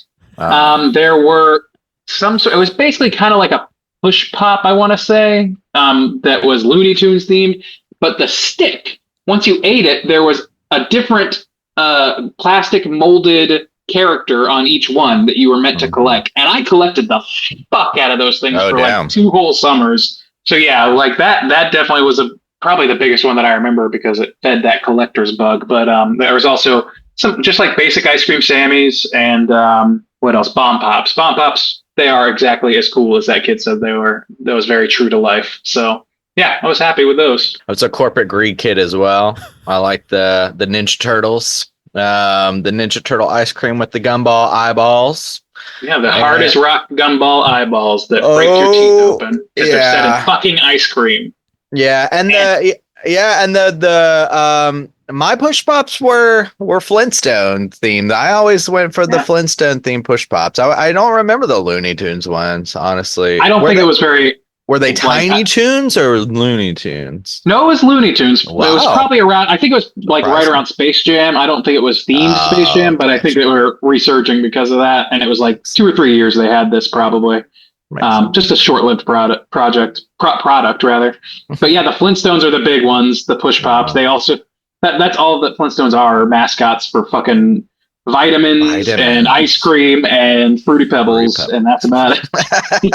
I they love live those on in our products. Those Flintstone push pops were my go-to for sure. They were good. I loved them. Really? And then later on, I discovered those strawberry cheesecake things. Oh yeah, those are good. Yeah. God, those are good. I don't think I ever Nowadays- had one of those till now. I'm thinking about it. They were probably at your house. Your mom was probably stocking up on them or something. It's very possible. Yeah. Nowadays, I'm a Chipwich guy. Whenever I'm feeling the urge, it's a Chipwich of some kind, or it's sorry, the thumbs up thing just came up on my Zoom. It's the Chipwich thing, or last night I had a Reese's ice cream pop that was very good. It was exactly what you might think a Reese's ice cream might taste like, and it had this little like stuff on the outside, like your shortcake bar. Right? Yeah. It was good. Little flavor balls, whatever. Yeah. Yeah, whatever they are. Like, I don't know what they are. Ice cream. Speaking of it, I'll go get my second cream. We'll continue on, boys. Continue on.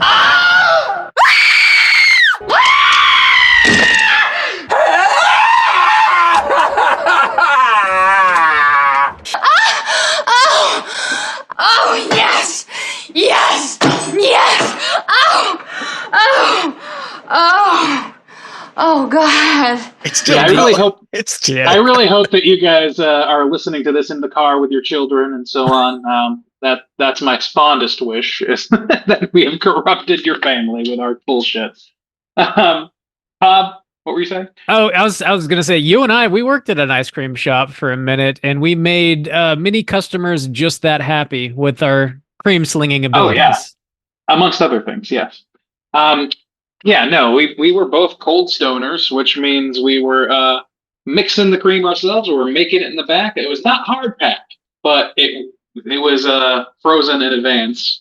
I guess I don't know if all things are hard pack. I assume it's just the big drums of a cream. Yeah, it wasn't soft serve, so I guess you'd call it hard pack. I don't know. We made it in house though. It was and it's good ice cream. I passed by one of those last night. That's what prompted me to get the Reese's Pop, is because I was like, I want ice cream, but if I go to Cold Stone, that's like 2 days worth of calories for me. I'm dieting. I have to figure this shit out.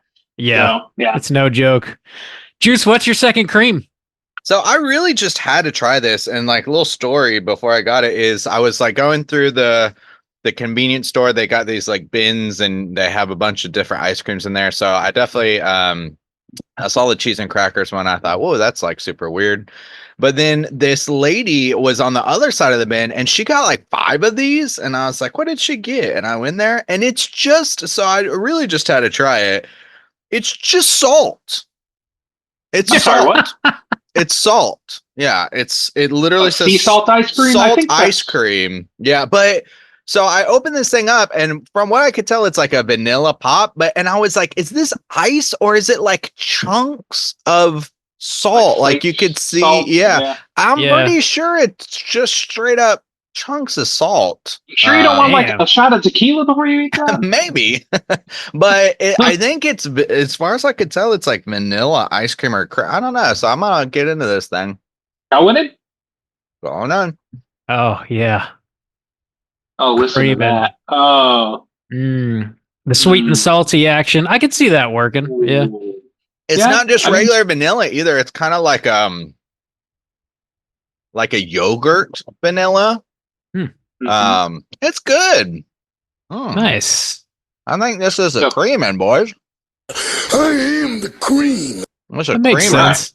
It's like eating a chocolate chip cookie with some of the like molten salts on top of it. Oh, Finishing that's salt is American cooking Yeah. right there. You know, that's the gourmet American cooking we're talking about. Where do I put the pad of butter I Cookies need on my cookies? with the salt on the top. Salted, flavored Sawmill gravy. butter, and throw a little sausage gravy on there. This is good. This is real good. Nice. So it is finishing salt sort of stuff on the outside? Yeah, it is. It's not overpowering, though. That sounds really good. No, actually, yeah, it's quite like, yeah, it works really well. I can Way to- definitely get that. I love salt. I love salt. Way so to much. creep on a lady at the shop there, Juice. It really worked out for you. Yeah, I guess. Yes, that's what a boy likes. This is good. Salty cream. Nice. Well, we got one scream and one cream on the day. Not bad. Doggone.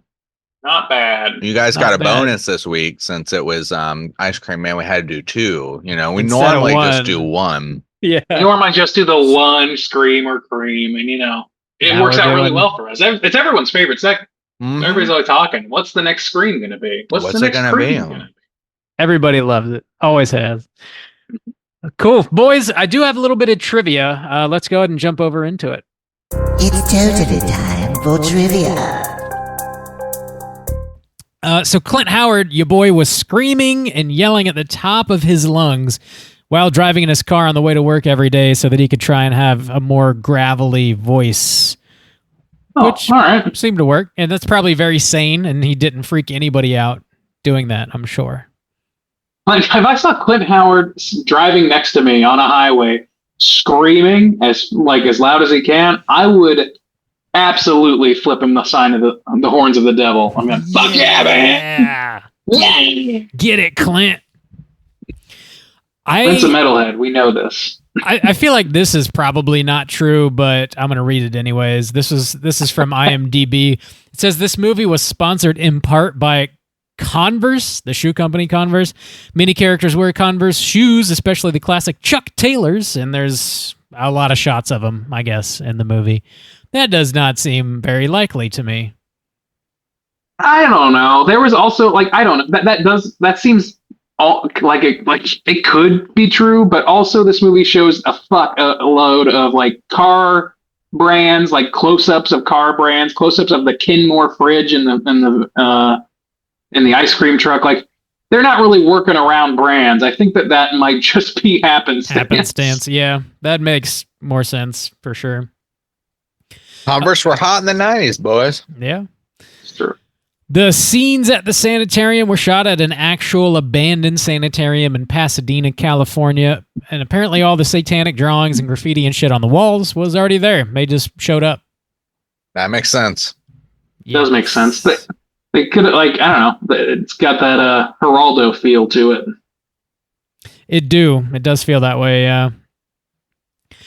I don't know who this is. I guess it's a baseball player. Steve Garvey was in the movie. Look at us. We're not going to know either.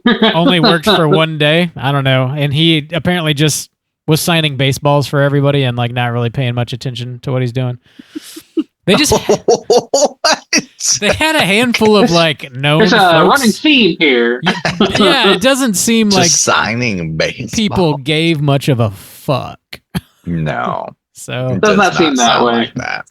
This is not the community coming together to put on a show. This is a bunch of people collecting a probably way lower paycheck than they're used to. Probably. In addition to the list of random folks in here, the supermarket manager who asked a parent if they were going to take him to court was Doug Llewellyn, who was the original host and reporter on the People's Court. Oh, okay. So, Okay. All right. I never would have known that either.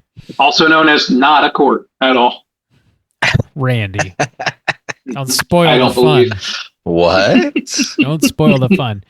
How could they lie to us like that? Lie to you, man. The media's in it for your blood, man. They want you. They want your money. What? No, I can They're lying trust to the you. television. Totally. I'm telling you, pro wrestling's not real either, man. Come I on. don't know what Shut a up. Head out of the television sand. is anymore. Shut up. It's still real to me, damn it.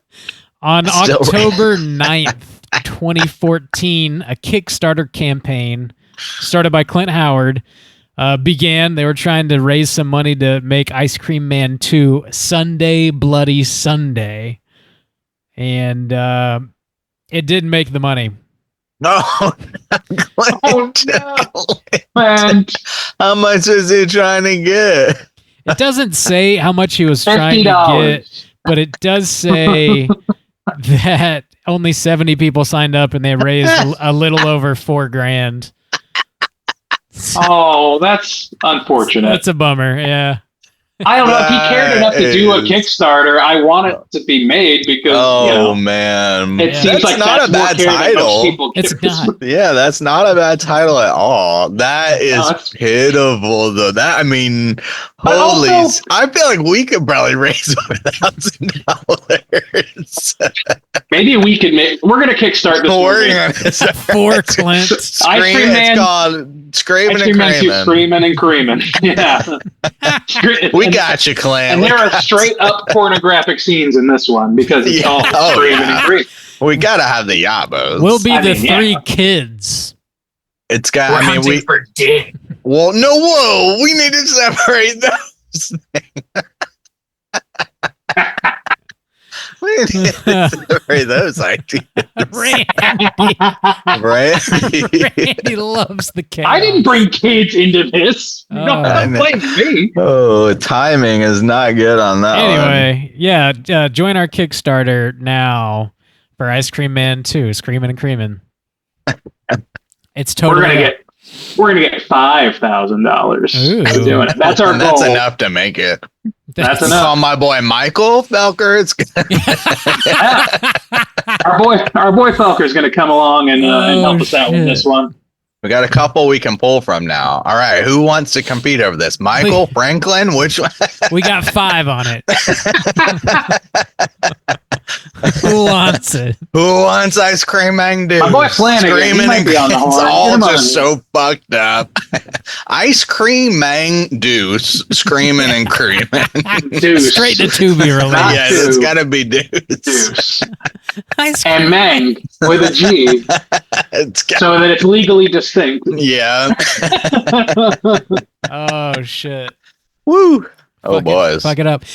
This is the last piece of trivia, Oh, boys. and one of my favorite things that I've come to realize is that whenever we talk about a movie where the director's made a shitload of porn, I love going to IMDb and seeing the names of all the porn titles they've Oh, directed. yeah. Oh, yeah. It is hilarious. Great. All right. Round them So, off. director Norman Epstein, who was previously known as adult film director Paul Norman, he made 127 porn films. Holy shit. And I He was chose only in the industry for a couple of years then, huh? for like 6 months. Okay. I chose Just one a day. some of my favorite titles, and I'm just going to blast through them here. So Blast them. he directed By and Beyond 1 through 6. There's a series, of course. Okay. He directed a movie called Joined! The Siamese Twins. Okay. I'm concerned. He directed Edward Penis Hands 1, 2, and 3. Yeah, that's Hell what we yeah, need now right we're there. talking. Yeah. Yeah. And I'll be honest, I tried to find that on VHS for this show, and I couldn't find it. But I did Did find you some now? stills that are very interesting, and I will share them with everyone. Okay, please do not. Please do not. He directed The Erotic Adventures of the Three Musketeers, The Sexual Olympics 1 and 2, The Midas Touch, The Basket Trick. What is The Basket Trick? I want to know. Bob. Oh, If you have to ask, you'll never summer know. child. He directed Stick It in the Rear 2. Now we're talking. He directed Take the A Train. Okay, I don't know what that's. That seems like. Oh, gotcha. Oh, that's gross. He directed Transitions, semicolon, an anal adventure. This one's for you, Juice. Intercourse with a Vampire. Just Hey, simply there you stated. go. That's pretty good. He's got a movie called Bimbo Boys. He's got another classic called Sperm Bitches. Another one called Big old doinks. Bitches in Heat, Part 1, Locked in the Basement. And then finally... and then Took a dark turn there. finally, a movie simply titled Hungry Holes. Damn. Speak English, Doc. We ain't scientists. I gotta talk about these Edward Penis Hands stills that I found, dude. So the guy Edward, he looks like Edward Scissorhand. He's got I envisioned that he would have like 4 or 5 dildos, one per finger. That's not the case. Each hand is just one giant dildo. Oh no. That's and it there's some covers medical his questions hand. I have about that. It covers his hand and then tapers down to a wiener. It's not like fist size. It tapers down. Wow. So he's not going past the fist. No, I assume not. You're not assuming, Bob. We know we're not assuming. Anyway, he's got a giant wiener per hand. And the still, I didn't find any sexy time stills, but I found the covers of the 3 tapes, and I found this one GIF/still. Do you guys recall the fucking scene in Edward Scissorhands where he's trying to eat spaghetti with his scissor hands and he can't do it? Yeah. He's doing that with his dick hands. he's trying to eat spaghetti, and he can't do it. Unbelievable. 5 Oh stars. my God. 5 stars. wow. As long as he butters his bread. God damn. Anyway, builders. That's the trivia that I got. God damn. All right. That went places. I'll give it to you. Yeah, that got weird, Bob. Good. Yeah. We'll talk about this later. Fantastic. Boys, I guess it's time for our Cooter of the Week. Straight chillin'. Cooter of the week.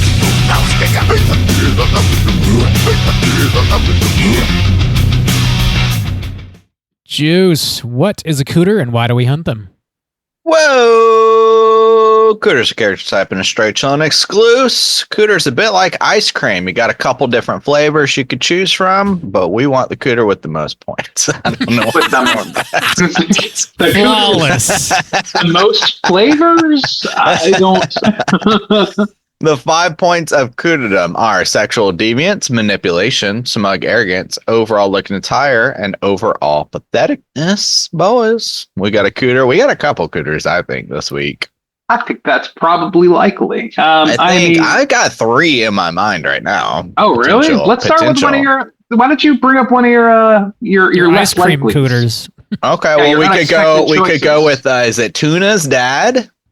Tuna's dad. Okay, yeah. Sexual deviance. Sexual deviance, manipulation, unrepentant cheater, and manipulation. Yeah, just like fucking lying out of it, and some smug arrogance. Yeah, for sure, dude. Classic 90s like, dad, you can go see Hard Target next week. Don't tell your mother. Like that sort of shit. Like, Hard Target. So manipulation, smug arrogance, sexual deviancy. So he's got it already. He's got the 3. Man, Cooter dad. Overall looking attire, he's like a banker or something, right? Normal shit. Yeah. And then patheticness.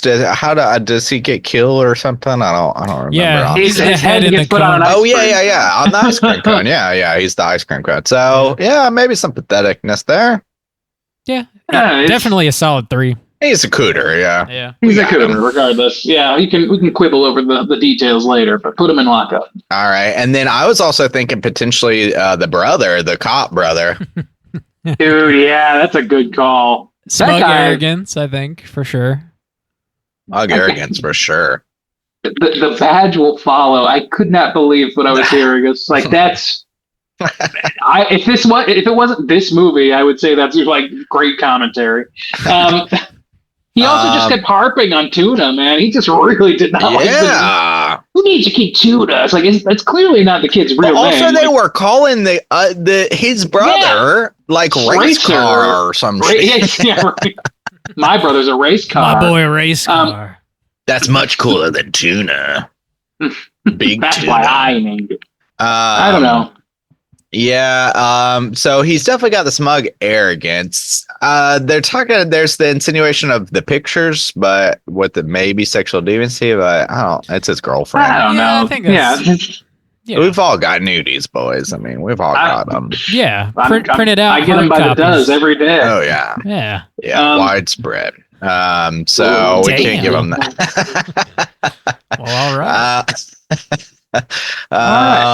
So he's definitely got smug arrogance. Maybe he just feels like a cooter, but I don't know if we can give him He's a enough shithead. points. So I think he's kind of pathetic. He goes So he out gets taken pretty out. bad Yeah, he because of his does. fucking idiocy, his arrogance. Yeah.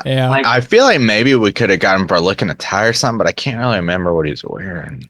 yeah, he was just like he was very like dated 90s shit, as I remember. No drug right? rug though, so I don't know if he's No that bad. drug. Manipulate. If we could get him on manipulation, we could book him. Is there any manipulation you guys remember? Oh, he does. He's supposed to take his brother to the movie, Oh, yeah. and he just drops him off, and he's like, "Tell mom or be home on time or something." So he's Mom will that's kill a little, me, and little I'll have to kill manipulation, you. little bit. I think I he's a don't know. light cooter. Like I Cooter don't- light? I don't think That's there's light, enough. yeah. Cooter life. I think he's got Cooter feel to him. He's though. got I Cooter think that feels. he's got You're to be on happy the when watch he list. dies. Yeah, that's Cooter and the mouth dad. feel, but And the dad too. They're Yeah. justified kind of kills. Yeah, Yeah. those are good cooters. And then of course the ice cream Clint. man himself. yeah. Yeah. He was kind of fucked up in the asylum, so there's some sort of excuse there, but No, Bob, don't allow that. Don't I play would, into that game. Don't don't- play that don't. game, Bob. I mean they were but- injecting green goo into his brain. Bob, don't play that game. That Bob. was Ripple, Bob. It was for his good, his own good. I thought they showed him doing the same thing, but I don't know. It doesn't matter. But manipulation, he's like, "Hey kid, you want some free ice cream?" Scooping kids Yeah, up. it's a real classic manipulation Not good. tactic. Not Yeah. good, Not- Bob. not This good. is the Not man fun. you're protecting, Bob. This I'm- is the man. I'm protecting him. The man Bob, why he's have you chosen to protect this predator, this child Why? predator? I Bob. love hard pack. Do you just understand his person? God damn. You see through his eyes, Bob? God. What's going on here? God in heaven. What is none of your business? Yes. Yes. Yes. So okay, manipulation. A little bit of smug Patheticness. arrogance when he's yeah. like, I chop cops up and put him in the fertilizer. He's got a little swag to him. That's He like fights back. debatable, I think, a little bit. I think he's pathetic as shit, though. Like, the He's thing that I saw, I immediately, the minute I saw it, I was like, well, he's got that Cooter point, was when he was fucking found sleeping in the dirt in a fake garden for no reason. Like, what the Yeah. fuck? Like, you've got I mean- a building you can sleep in and a truck. He's just like passed out in his Dudley Whites. We've all been there. I don't understand it. It's just like, it's just very strange. Also too, he's picking up kids. That's not cool. I don't know. Some of us on this podcast apparently feel differently, so I don't know. I don't know who those people are. Yeah, I would say so. Well, I would say lock him up pretty hard, pretty quick. I would Yeah. also say that there's like in any given, like the main doctor at the asylum, the nurse. I think we could Yeah. parse them for cooterdom as well, because boy, there's some weird shit going on there. When they were like flashing back to it, I kept thinking like, okay, well, this is like his version of it. Like, this is how he saw it. There's a man in a clown mask running around, like a John Wayne Gacy shit. And they're all saying this, like, you gotta be happy, gotta be happy. I was like, this is like stunted memory. But no, they go to That's fucking really how it asylum. is. Yeah. And that's just like what it is. It's that plus extra gross. Like, that's it. Yeah, it's pretty fucked up. Yeah. So I think they could qualify. But I mean, Clint's got to take this one for top Cooter of the week, right? I suppose so. Yeah, probably. We give Or it the to him. dad. The dad had a lot of points too. But Dad had a lot of easy points, but he's like, I don't know, like he doesn't have the riz of a good Cooter, in my opinion. Yeah. But you are happy he's dead, so that kind of like sets him apart. Sure. I think I actually gotta throw another one out. Whoa. Heather's dad, the preacher. I think he's probably yeah. top dog here. He did the stigmata thing. I was like, Yeah. what the fuck are you doing? So smug arrogance for sure, manipulation, like with the stigmata and his when he says to the cop, he's like, come to sermon on Sunday. We're talking about trust, because he made him check on his daughter check on for a his second. daughter. He's What the fuck? just watching his wife have a seizure and saying an angel's speaking through her, like it's just What fucked a weird up. detail. Yeah. Call that just so- pathetic manipulation. Yeah. Is he smug supposed to be like arrogance. critical of the church, or what? Like, I don't know what the point. It doesn't of really any of do that shit anything. is. No. Right? Yeah, Like, that's a problem. It doesn't really do anything. there's no point to it other than like, look at this weird fucker. At least all the other Cooters kind of like get their comeuppance. Nothing Right. happens to him, right? Nothing happens to him, and nothing does happen to him, and also like it just serves no function in the movie. He's Yeah, just there. it's really weird. Yeah, I kind of wish he It doesn't would've affect the character of the died. little girl, really. Yeah, It she's doesn't really do she's, like, anything. fine. Yeah, she doesn't. Yeah, But I don't know. he's a strong Cooter though. Damn. He is. Yeah, I'd give it to him. Yeah, there's Cool. this movie's just chock full of Cooters Lousy and with 'em. reasonless Cooters. Yeah, Yeah. So, I agree. gather them up, round them up, throw them in the tank. We got a murderer 'em. of Cooters. We got him. All right. All right, boys. Job, boys.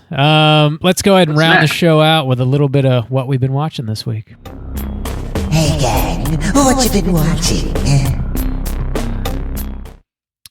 Randy, what you been watching? Yeah, I have not. We've had house painters here all week, and we basically had no free time or free space in which to watch anything. So I've watched very little, but I have watched two things, and interestingly, just by coincidence, they're both kind of like Japanese or Japanese inspired things. There's one found footage sort of mockumentary sort of thing that I watched. I mentioned it on the Slack, called Psycho: The Large Family. I saw somebody talking about it on YouTube briefly, and like the first minute of their video is like, it's deeply committed to its functioning as if it was real, the way that like Ghostwatch did. And I was like, okay, if it's committed the way Ghostwatch is, I'm interested. I'm going to check this out. And so I stopped watching the video and I watched the movie, and it's a very bizarre movie that I'm desperate to talk to people about. Yeah. I'm still not sure what to make of it in a lot of ways. But there's definitely some shit going on under the surface in this movie, and it's like, it's just very difficult for me to like figure out what it is. I really want to I want to have an episode about it just so that we can talk about it and like theorize, because it's like, I don't know that there is an answer. What I've come to understand since watching it is that it might be the middle of a trilogy, and it's which might make some of the loose ends or strangeness make sense, but it does not taken as a singular thing. Me watching, I was like, what the fuck? This is crazy. So the basic conceit is that it's a British woman.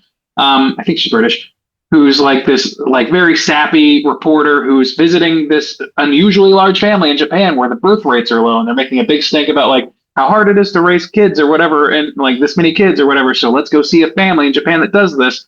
And it seems kind of normal at first, and then one of the kids just beats the shit out of the dad, and then it just kind of goes off the rails from there. Damn. It's very crazy, and like I'm talking like a 14-year-old girl beats the shit out of dad. Like, it's very strange. What's it called? Yeah, I don't again? want to say more. Psycho, Seiko, The Large Family. It's on YouTube for free.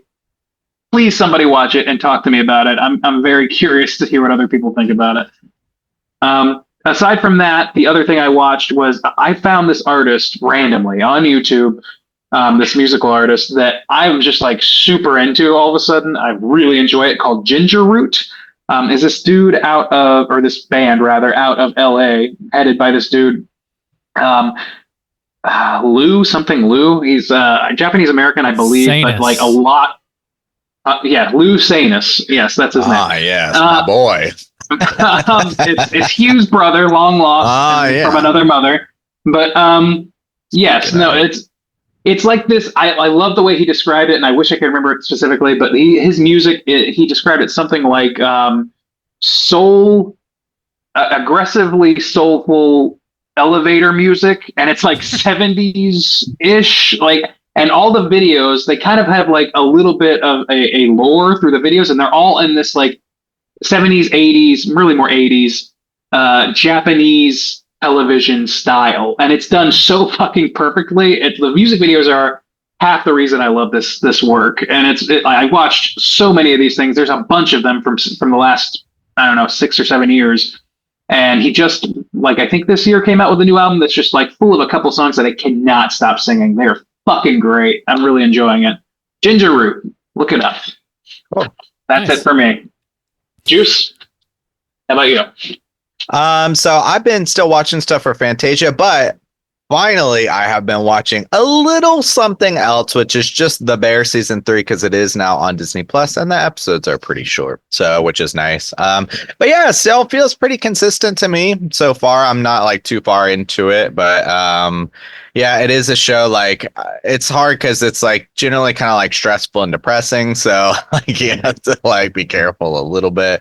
But yeah, generally it's still digging it. It's from last year. I went through season 1 and season 2 back to back, so yeah, I had to remind myself a little bit of some of the details, but it's still good.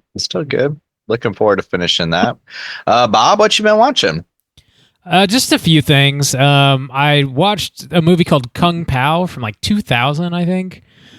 And that's that like comedy, Kung Fu comedy, right? Yeah, that's exactly what it is. The majority of the movie is like this guy green screens himself into this old ass Kung Fu movie, and they overdub everything, and like it's extremely silly.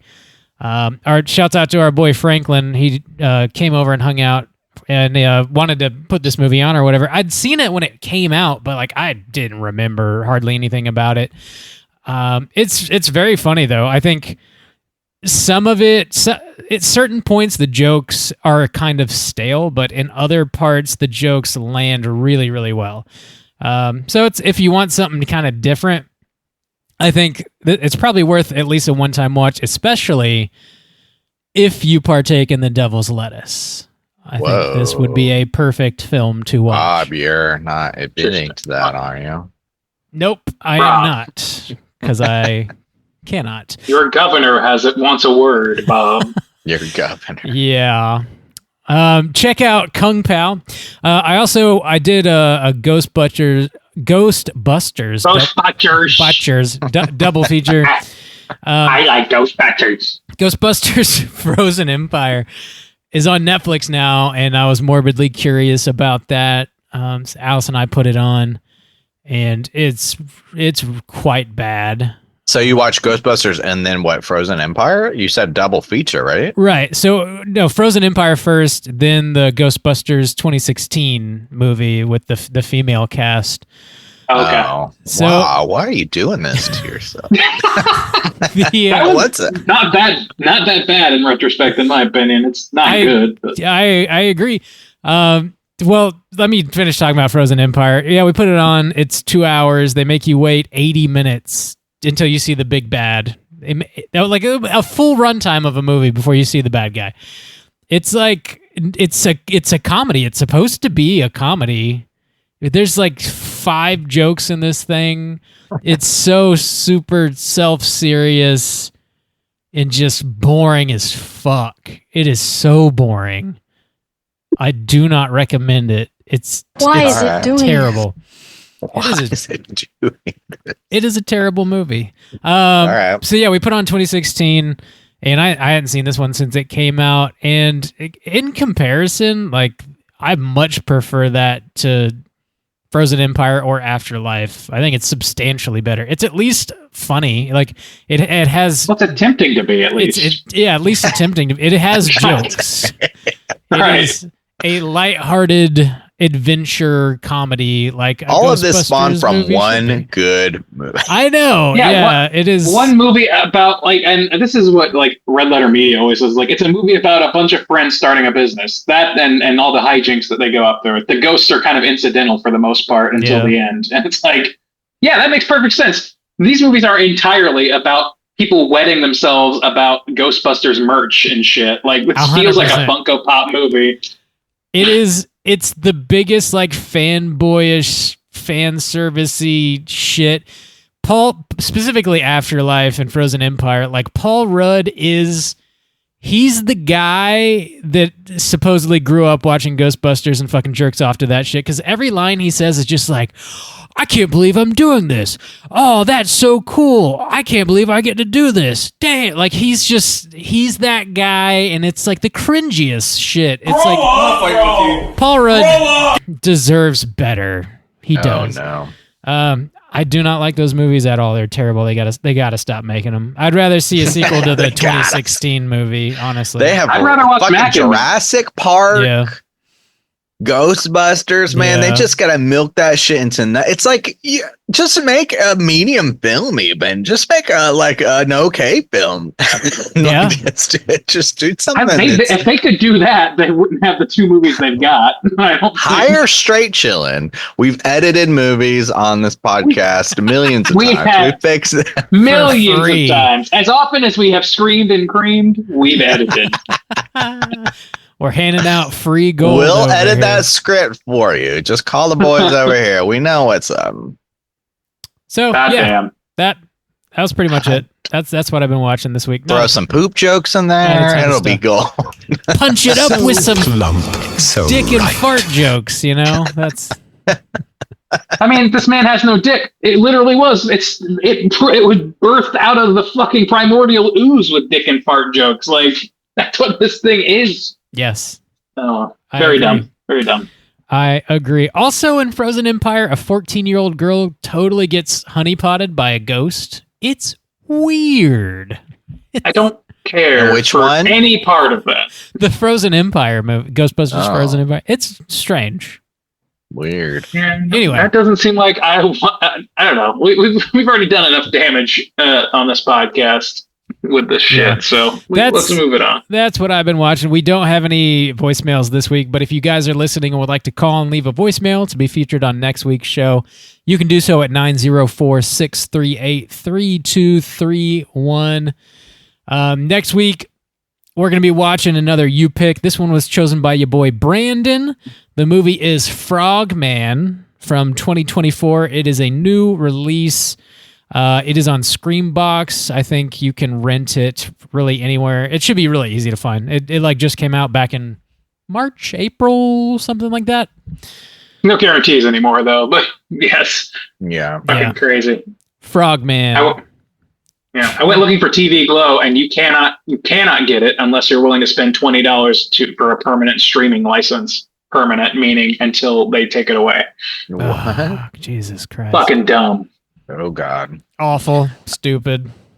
I hate it. So we were talking about his brother, and I thought, hey, you know what? It's been a while. We need him to check in, one, to make sure he's alive, but also two, to make sure that we get at least one more, hopefully a couple more in before 500 hits. But I'm throwing up the Janus signal. Oh shit. We haven't heard from Janus in a hot minute, and he needs to keep us updated, make sure he's still kicking. Man, you're just assuming like Joe Bob, Hugh, like people are on the precipice of death to you. God damn. So you call in. I don't talk about anything. You want nothing specific, I guess. We are heading into spooky season though, boys. Here we go. No, man. Like the stores are stocking up. I passed through a Home Goods this week, and buddy, August is the normal time when, you Yeah. start seeing the pumpkin beers pop up. It's when fantasy football drafts are going to Yeah. start kicking off. I mean, Pumpkins. football's coming. We got preseason coming. I mean, ball's rolling, boys. It's I heading our can way. feel the fall. It's getting crisp outside, isn't it, fellas? No, it's Oh, no, yeah. it's 1,000,000 degrees. I'm sweating thinking about being outside right now. Yeah. It's very humid. Yeah, for sure. Well, yeah, call in 904-638-3231. Check out Frogman. Get ready for next week's show. Until then, you can find us on all the social media. We're everywhere. Just search Straight Chilling Podcast. If you want to join in our daily Slack channel conversations, hit us up on social media and say so. I'll send you a link so you can join in on the fun. And until next time, as always, all you mother truckers, please keep chilling.